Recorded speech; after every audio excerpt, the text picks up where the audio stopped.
Welcome back to Who Immortal today, where we remember the unforgettable, athletes who inspired us, artists who moved us, voices that echoed across stadiums, stages, and hearts. Today, we honor those who shaped the worlds of sports, music, and the arts. Though they've left this world, their spirit, passion, and legacy remain eternal. This is more than remembrance. It's a celebration of impact, a tribute to immortality. News 1. A tribute to Randy Moffitt, a relentless spirit on and off the mound. In the hushed moments after a game, when the crowd's roar fades away and the lights dim on the field, some players leave a trace not just in the record books, but in the echoes of the heart. Randy Moffitt was one such soul, a dependable relief pitcher whose character and perseverance left a mark far beyond his statistics. From Long Beach to the Bigs, a journey born of heart. Born on October 13, 1948, in the sun-drenched city of Long Beach, California, Randy was part of an athletic household where excellence was expected and nurtured. He attended Long Beach Polytechnic High School, honing his talents amid a nurturing yet competitive environment. Randy's elder sister, Billie Jean King, would go on to become a tennis legend, and though their paths diverged, one toward court, the other toward mound, they shared a drive that spurred each to greatness. He continued his ascent at Long Beach State University, where he pitched 3 standout seasons, setting a school record with an 18-10 career win-loss tally. His dominance helped Long Beach State win the Connie Mack National Championship, earning him a place in the university's Athletics Hall of Fame in 1986. A giant leap, from first-round draft to major league mainstay. In 1970, the San Francisco Giants saw in Randy a rare gem and drafted him in the first round 18th overall. While he initially made his mark as a starter in Class A Fresno, posting a 9.6 record and a 1.60 ERA, the organization pivoted him toward relief pitching during his time with the AAA Phoenix Giants in 1971. His transition paid off swiftly. On June 11, 1972, Randy made his MLB debut, beginning a career that would span 12 seasons as one of the most durable and trusted bullpen arms of his era. Reliability personified, a decade in the bullpen. From 1972 to 1981, Randy anchored the Giants' bullpen. With his steady right-handed delivery, he helped the team maintain one of the National League's most effective relief corps. His consistency landed him in the National League's top 10 for saves 4 times, and for games pitched 3 times, an impressive feat during an era when bullpen roles were still evolving. In 1976, he logged a career-high 103 innings with a sparkling 2.27 ERA and 14 saves a year that stands out as a pinnacle in his Giants tenure. Under the catcher's glove, Randy appeared in over 534 games throughout his career, 533 of them in relief, and wrapped up 306 games with 96 saves to his name. Randy still ranks among the all-time Giants greats, 9th in franchise saves, 83, and 6th in games pitched, 459, a testament to both his grit and longevity. Courage under fire, battling illness with resilience. Baseball might seem glamorous, but for Randy, the road wasn't always easy. In 1979, he was felled by a rare and debilitating illness, cryptosporidia enteritis, which sapped him of strength, caused significant weight loss, and at times, baffled even his doctors. One physician reportedly questioned whether it was all in his head. Finally, a biopsy revealed the parasite, though no one could determine precisely how Randy contracted it. The illness sidelined him during the 1980 and 1981 seasons. Though he fought his way back, the Giants released him in August 1981, a poignant moment that juxtaposed his fighting spirit against the realities of professional. Final acts, Astros, Blue Jays, and farewell to the game. Undeterred, Randy signed with the Houston Astros in 1982, pitching respectably in relief. He then took the mound for the Toronto Blue Jays in 1983. In his final season, he appeared in 45 games, ending his career with a clean final outing, a scoreless, hitless inning on September 19, 1983. Beyond the stats, a brother, father, grandfather, human. Baseball fans will remember the numbers: 43 wins, 52 losses, 96 saves, 3.65 ERA, 455 strikeouts. But it's the human story behind them that truly resonates. Randy's personal life radiated the same warmth he carried into stadiums. His sister Billie Jean King, herself a rival in renown, shared a lifelong bond with him. On social media after his passing, she reflected, "My childhood dream came true on October 13, 1948. We grew up as close siblings, such love and admiration for each other. Randy was loyal, kind, and caring, a wonderful human being." Randy's legacy also lives on in the lines of his family tree. He is survived by his two daughters, Miranda Hara and Alicia Goss, their husbands, and his 4 grandchildren, along with Billie Jean and her wife, Ilana Kloss. Honors fitting a stalwart career. Long Beach State University Athletics Hall of Fame, class of 1986. A nod to his stellar college career. San Francisco Giants Wall of Fame, inducted in 2008, an emblem of his lasting impact on the franchise. These honors were more than plaques. They were acknowledgments of a player who epitomized quiet excellence, workmanlike brilliance, and the soul of the bullpen. A poignant farewell. Randy Moffitt passed away on August 28, 2025 in Long Beach after a prolonged illness. At the age of 76, a date that will now join the roster of others remembered on that diamond of life. In honoring his memory, we're called not just to recall his career stats, but to glimpse the man beneath the uniform. Someone who consulted ball players, faced illness with dignity, and maintained humanity in every inning. Legacy in every echo. What more fitting tribute can one offer than remembrance? Randy's curveballs, dust-ups, and high-leverage outs have become whispers in ballpark nostalgia. Still, his legacy endures. A testament to perseverance returning to form after near-career-ending illness.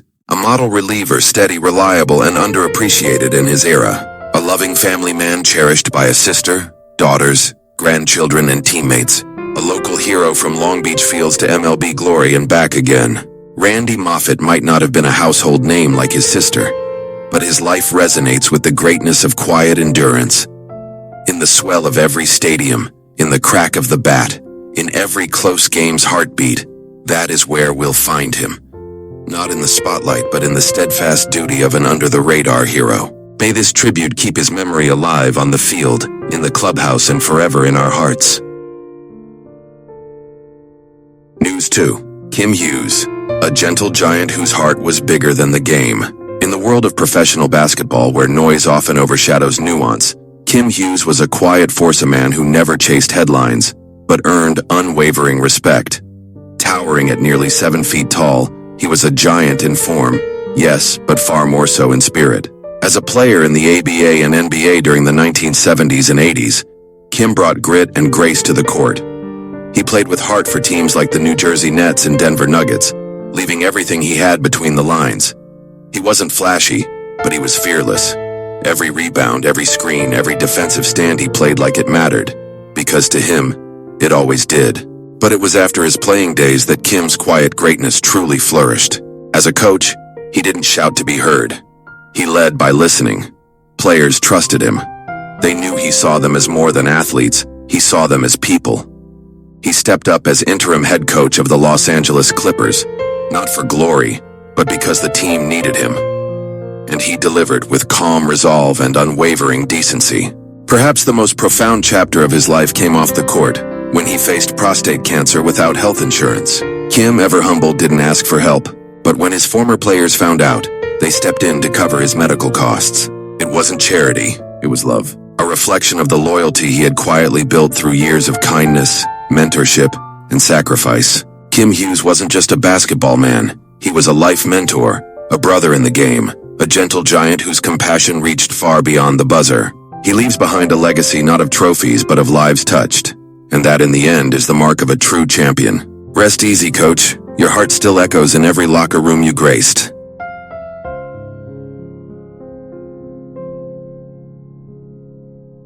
News 3. Walfredo de los Reyes Sr., the heartbeat of Latin jazz. Some artists don't just play music, they become it. Walfredo de los Reyes Sr. was one of those rare souls. A master percussionist, a visionary bandleader, and a bridge between musical worlds. He was more than a musician. He was rhythm incarnate.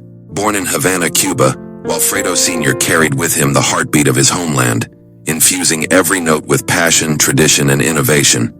His hands danced on congas, bongos, and timbales, not just keeping time, but telling stories.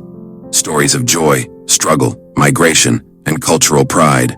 He became a trailblazer in Afro-Cuban and Latin jazz, elevating percussion to the forefront of music.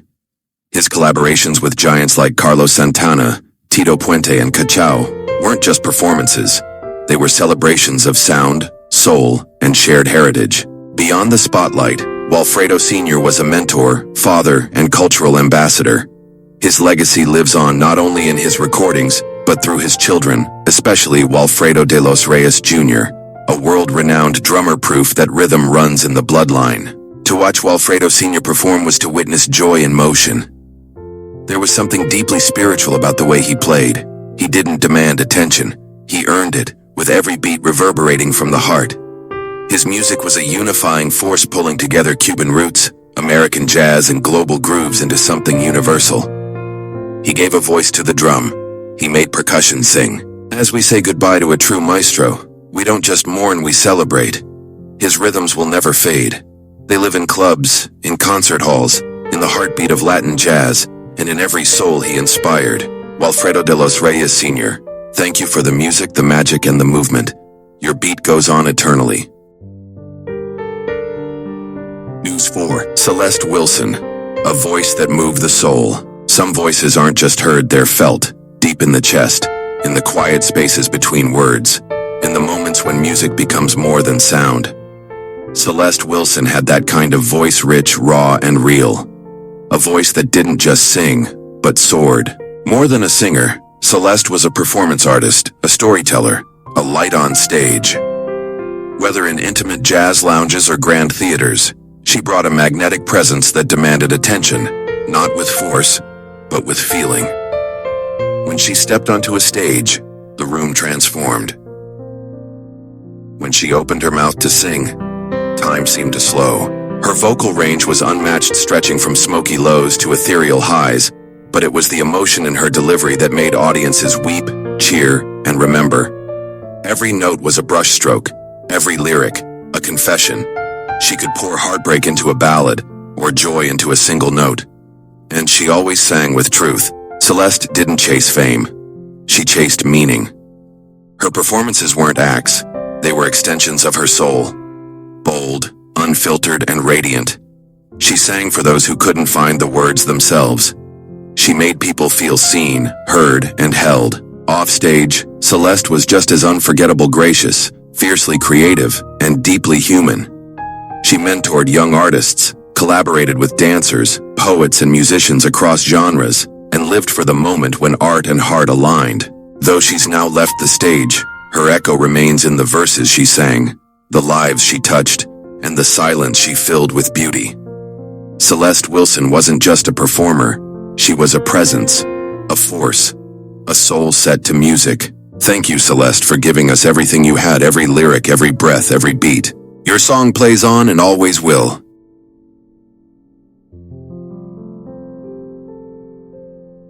News 5. Rodion Shchedrin, the soul of Russia in sound. Some composers capture the spirit of a generation. Rodion Shchedrin captured the soul of a nation. Through every note he penned, he told the story of Russia, its struggles, its triumphs, its quiet poetry, and its storming heart. Born in Moscow in 1932, Shchedrin grew into one of the most celebrated and innovative voices in 20th century classical music. A virtuosic pianist and fearless composer, he blended Russian folk traditions with bold, modern experimentation. His music was at once deeply rooted in heritage and courageously forward-looking, bridging past and present with elegance and fire. Shchedrin's works like the haunting Carmen Suite and the ballet Anna Karenina were not just compositions. They were living, breathing stories. He wrote for the stage, for the orchestra, and for the soul, often pushing boundaries in both sound and message. His collaborations with his wife, famed ballerina Maya Plisetskaya, produced some of the most iconic ballet scores of the modern era. Throughout his life, Shchedrin stood firm in the face of political and artistic constraints. In an era when expression came with risk, he composed with clarity, courage, and conviction. His music spoke truths that words could not. But beyond the concert halls and accolades, Shchedrin was deeply human. He understood emotion at its most raw and refined it into music that could move, challenge, and heal.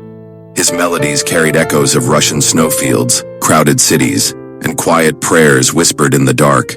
Rodion Shchedrin leaves behind more than a body of work. He leaves a legacy of honesty and art, of music that dares to feel deeply and think freely. As the last chords fade, what remains is eternal. A voice for Russia, a heart for the world, a composer whose silence is now filled with the echoes of his genius.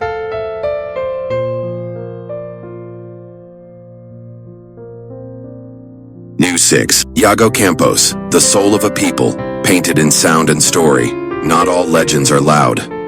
Some live in the corners of community centers and small theaters, in folk festivals and midnight cafes, places where culture breathes and the heart of a people beats strong. Yago Campos was one of those legends. A gifted artist, musician, and cultural contributor, Yago may not have been a household name on the international stage, but in towns and cities across Latin America, he was a lifeline to tradition and truth. His art wasn't about fame, it was about connection. He sang in native dialects. He painted with ancestral colors. He told stories that others were beginning to forget, and in doing so, he kept them alive. Yago's music often blended regional folk traditions with contemporary sounds, forging a bridge between generations. His lyrics spoke of land, love, struggle, and pride. To those who listened, his songs were more than melodies. They were reminders of identity. He also worked tirelessly behind the scenes, supporting youth arts programs, mentoring up-and-coming artists, and organizing community events that celebrated indigenous and local heritage. His belief was simple but powerful. Art belongs to everyone, and culture must be preserved not only in museums but in the everyday lives of the people. Though his name may not be written in global history books, Yago's fingerprints are everywhere, in murals on village walls, in songs passed down through families, in the voices of artists he lifted up along the way. He lived for the people. He created for the soul of a region.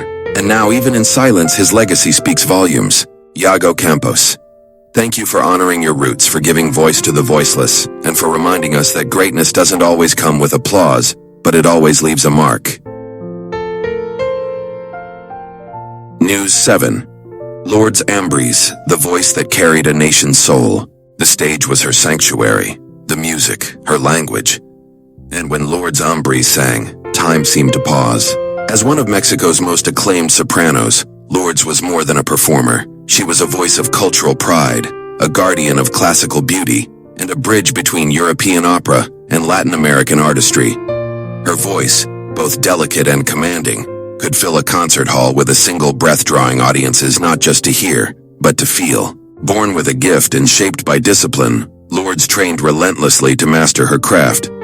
She performed on prestigious stages across the world, yet she always carried Mexico in her soul. Her interpretations of Verdi, Mozart, and Puccini were unforgettable, but it was in her celebration of Mexican composers and poetry that her heart truly shone. Lourdes didn't just sing for the elite, she sang for her people. Through her, the beauty of opera became accessible, emotional, and deeply human. She poured her spirit into every role, and audiences, whether in grand theaters or small festivals, responded with reverence and awe. Beyond her voice, Lourdes was a mentor, a teacher, and a quiet force behind the scenes, always supporting young artists, advocating for arts education, and reminding the world of the richness of Latin American classical music. Her passing leaves a silence that feels almost unbearable. But her legacy, like the lingering echo of a final note, lives on. It lives in recordings, in students she inspired, in every Mexican child who dreams of the stage because they once saw her on it. Lourdes Ambriz, thank you for lifting us higher with your voice, your grace, and your love for the music that shaped you, and that you helped shape in return. Your song does not end.